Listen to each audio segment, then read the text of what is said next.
The light in Queens always seems tired, as if even the sun has grown weary of the shouting that leaks from the bunker house. In that dim, ordinary glow sits Archie Bunker Hat, tilted hands trembling slightly as he counts the change in his pocket. 11 cents.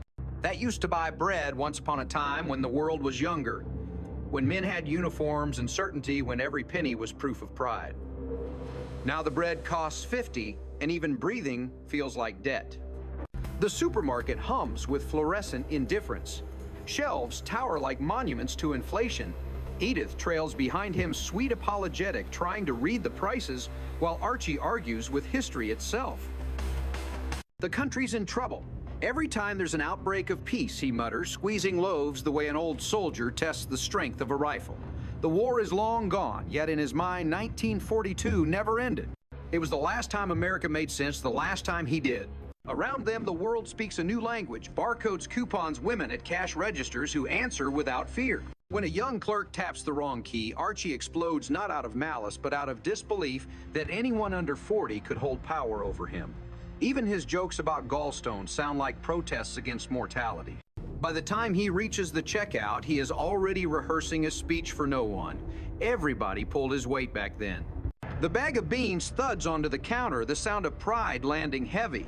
Unemployment hangs over him like the smell of canned soup. When his daughter Gloria brings news of a job interview, hope flickers like a stubborn bulb. He dresses in his best shirt, the one with memories of better paychecks, and walks into a new America ruled by paperwork and politeness. The hiring officer is not a man, but a woman miss. Maloney efficient, sharp-eyed, the kind of professional that Archie's generation never learned to address. His competitor Frank Edwards waits in the lobby, dignified, educated 50-ish, his tie a remnant of dignity. Two men equally obsolete sitting side by side as the system flips through their resumes. Frank admits he's been out of work for 3 years. Archie jokes that he barely finished high school.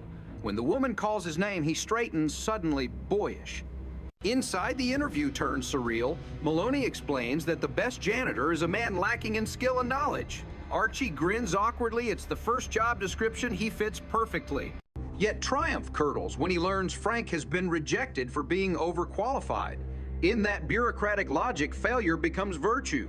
Archie takes the position, but victory feels hollow. Out in the hallway, Frank shakes his hand with fragile grace. Minutes later, a scream echoes through the window. Frank stands on the ledge, the city wind clawing his coat. The office freezes. Archie lunges to the window, his own fear disguised as anger. Don't do nothing sudden, he pleads.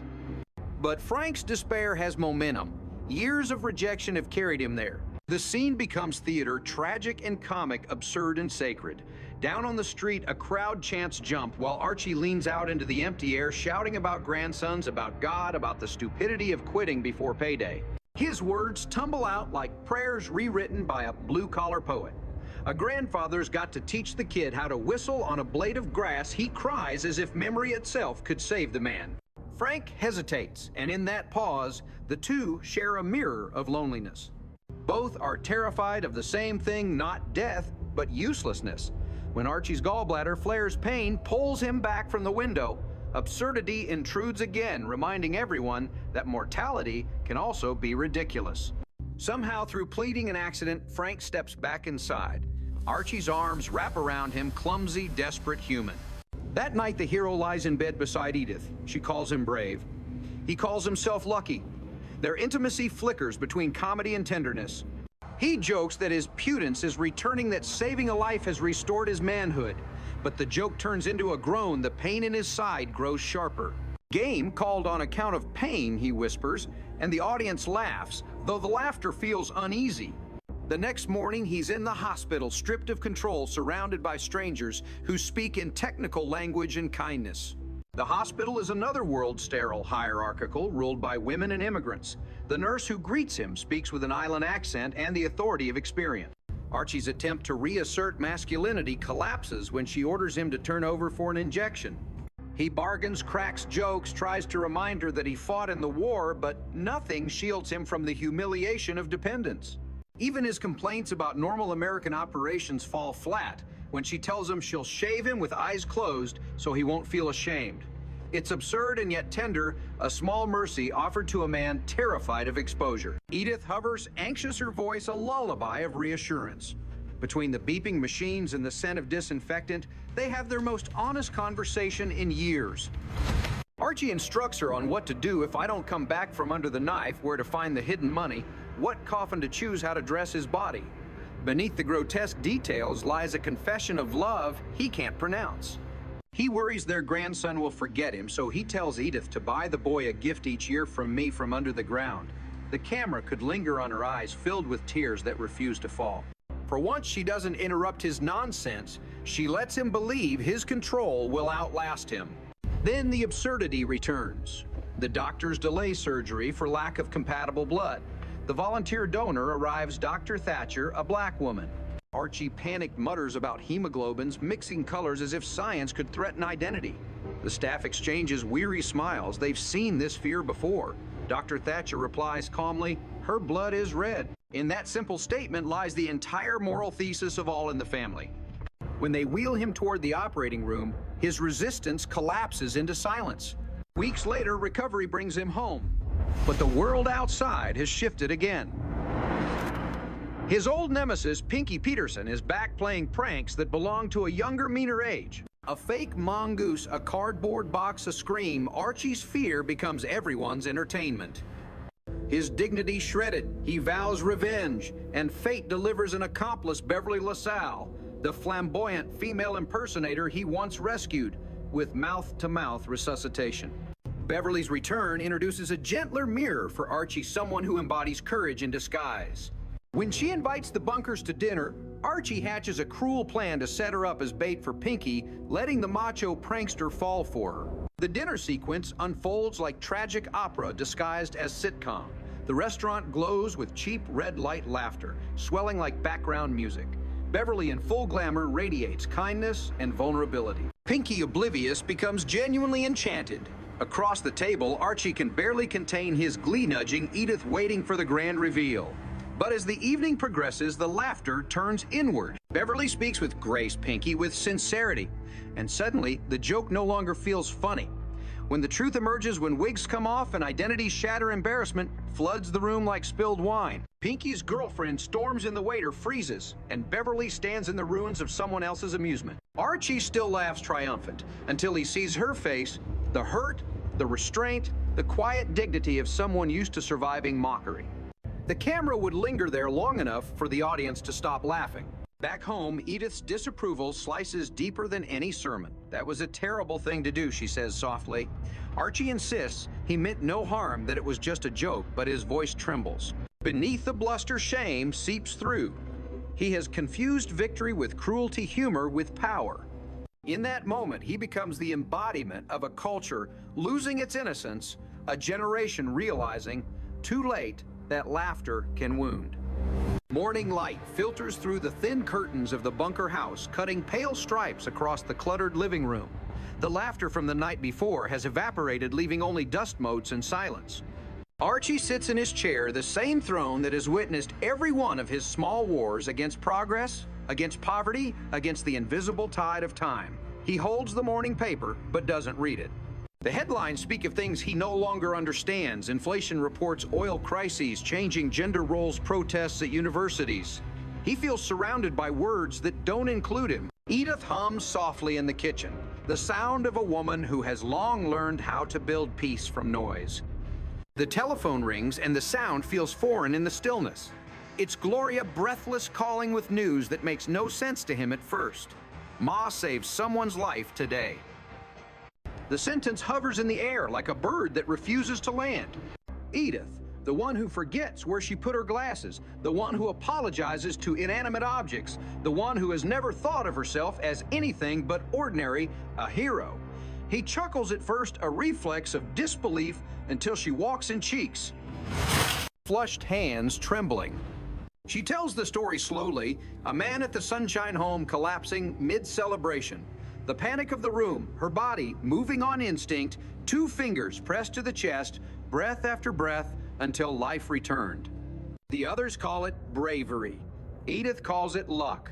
Archie doesn't know what to call it. What unsettles him is not her courage, but the world's recognition of it. Within hours, a TV news crew calls, led by the poised reporter Kate Corman, a woman whose confidence slices through his living room air like a scalpel. Citizen of the Week, she says, as if reading from scripture. Archie bristles instantly, not because Edith doesn't deserve it, but because he feels erased by her spotlight.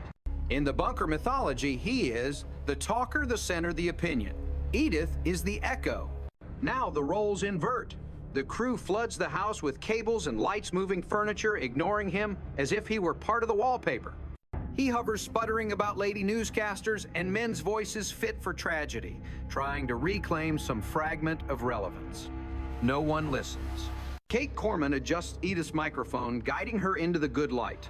Just speak naturally, she says, and Edith nods, terrified by the concept. Archie stands off camera muttering about war medals and good conduct ribbons until someone politely asks him to move out of frame.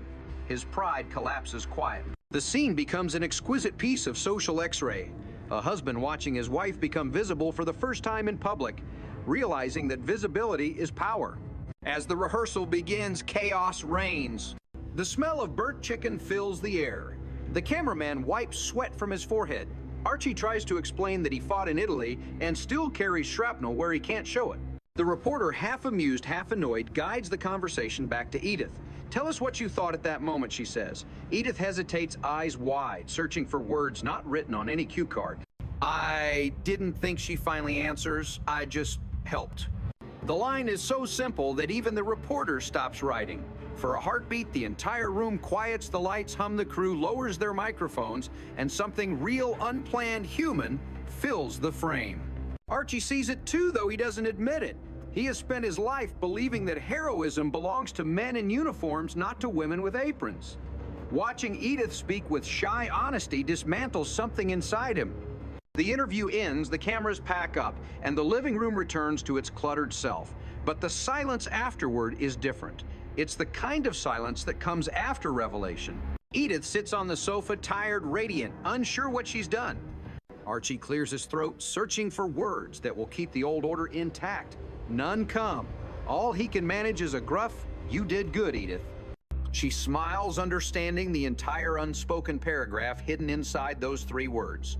The following days drift by like aftershocks. Neighbors wave, the mailman congratulates her, even the cashier at Ferguson's gives her a free loaf of bread. Archie grumbles that the attention is communist, but his voice lacks conviction. He still insists on calling himself the man of the house, yet everyone else can see that the heart of the house beats elsewhere. What he doesn't know is that Edith's moment of fame has given her something he can't take back: the quiet confidence of someone who has proven her worth, not through argument, but through action. Meanwhile, Archie's own body keeps reminding him of its limits.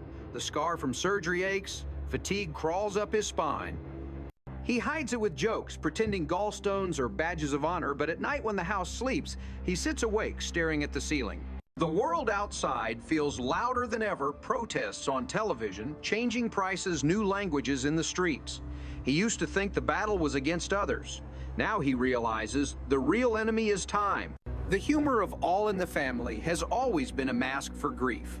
Beneath every argument about bread prices or blood types lies the slow mourning of a generation, watching its relevance fade. The show's brilliance lies in its refusal to console. It doesn't promise transformation or redemption, only recognition. Archie doesn't suddenly become enlightened. Edith doesn't become a feminist icon. They remain who they are, but the cracks of self-awareness widen. The audience laughs, not because they're superior, but because they see themselves aging in that same worn chair. When Beverly LaSalle reappears later to thank Archie for saving her life, the memory of the failed dinner lingers between them. Yet there's no bitterness in her voice, only gratitude. She greets Edith, first hugs Archie with gentle warmth, and leaves as gracefully as she entered. For a brief instant, he seems humbled, unsure how to react to kindness from someone he once mocked. It's a quiet redemption, not cinematic, just human. He doesn't apologize, he doesn't need to. The apology exists in the silence that follows. Life, as always, resets. Bill's pile-up politics rage on television. Joey the grandson grows another inch. But something in the household rhythm has shifted. Archie still argues about everything. The cost of gas, the softness of bread, the nonsense of women reporters. Yet his tone is softened. There's less venom, more fatigue, and once in a while, even a trace of tenderness sneaks through his sarcasm. Edith notices, but says nothing.